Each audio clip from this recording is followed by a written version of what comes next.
Okie dokie Smokey, we're back, and the Mercedes doesn't have paint yet, so that's postponed until we find the color of that paint. So I got some small things to do on my truck. The door overflex, as you can see, the crumple zone here. You know, it's a nightmare. I'll fix it, make it look as good as I can. And while we're doing body work time, I've also got some fiberglass issues here, crack or two here. And let's not talk about this thing.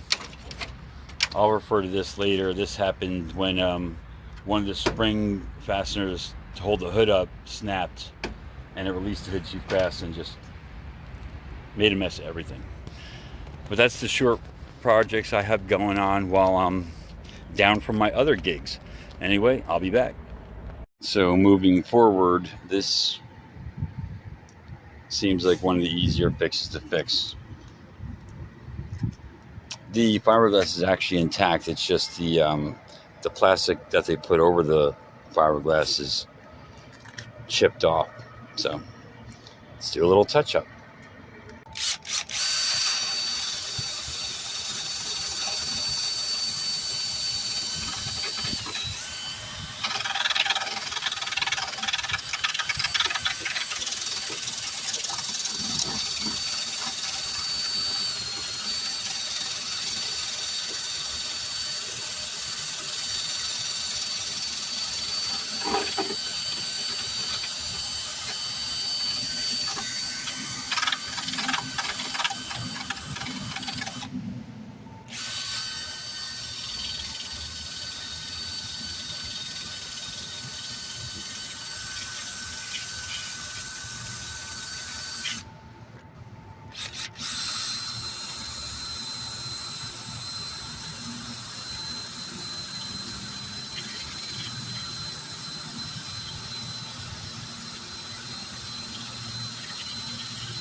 I'm using the Bondo with the fiberglass reinforcement since this is a fiberglass repair. Only need a little bit. Be done in a minute with this. Add a little bit of hardener and mix away. All right, I kind of left you guys out of the contouring there. Once I get this fiberglass built up properly,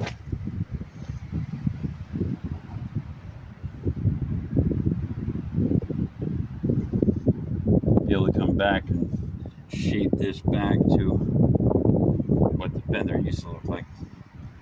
This is kind of an art, guys. It's like playing with clay.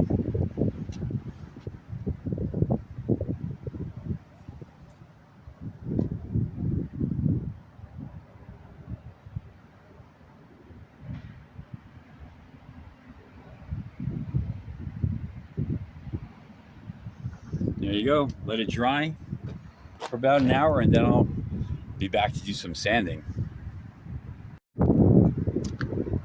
It's not so bad. Little sanding, little priming, little painting, and you won't even know that it had happened. While I'm waiting for that to dry, I'll come back here and get some more of this paint off here. My handy dandy 3-inch wheel.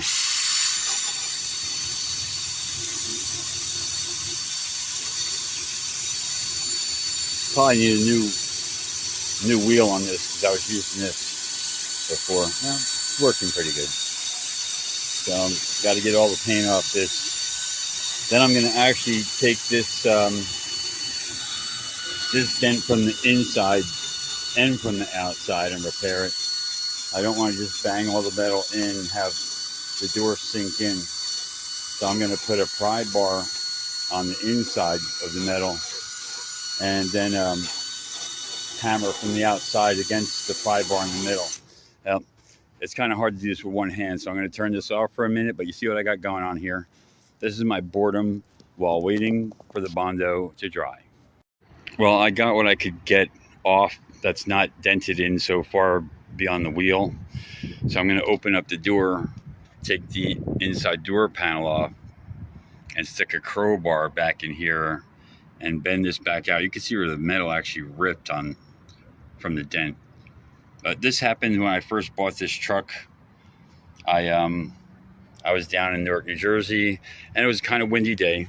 And I opened the door up, and the wind said, "Oh, look, a sail." And I didn't have that brace in there. See that brace that slides there, it stops the door from going any further, and that wasn't in here. So the door just ripped around backwards and just destroyed itself. Anyway, we're getting there. I'm going to do a little pounding right now. I don't have a tripod for this, but I'll let you see what it looks like when I'm done. While I'm in here, I'm going to do a little preventative maintenance and sand some of this rust down and prime it back up. But my main concern is to get up inside here and put my pry bar behind that and then tap it from the front to straighten out that metal as much as I can. A little bit of fun. I'll show you. I'll be back. The other camera's battery died, but I've been inside pushing the door back out,